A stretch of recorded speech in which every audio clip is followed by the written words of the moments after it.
An explosion sounded behind him. The smile slid off the guy's face. The hero's face took on a soft expression. He noted that the Dragon King seemed to be worried about something. The brown-haired man asked to give him a chance and he would help with anything.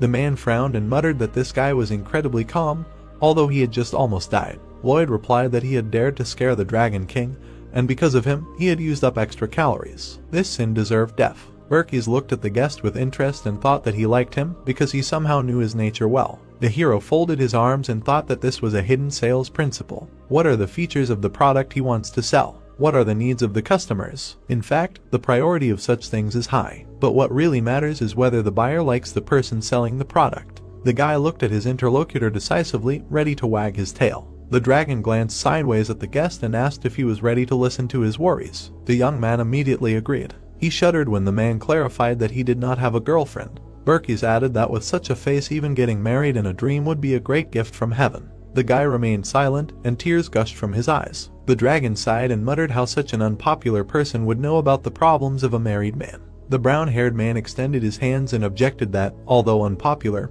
he was also a child from a family with a mother and father. Lloyd smiled and assumed that the interlocutor had problems with the Dragon Queen. He said that he always solves the problem when parents quarrel. Berkes looked at him absent-mindedly and decided to believe these words. The man began to mumble something incoherent, and the guy stopped him, putting out his hand. The hero assumed that the dragon found it very unpleasant to move his mouth. The king looked at the young man with admiration. The aristocrat said that he would guess, and he just needed to say yes or no. Berkes exchanged glances with the guest and decided that now he would become number 2 in his heart. The young man licked his lips and thought that he couldn't create a situation where the Dragon King would have to give additional explanations. He needed to make a profile, the laziest husband, a wife who wasn't seen even after a month. A girl worthy of marrying such a dragon must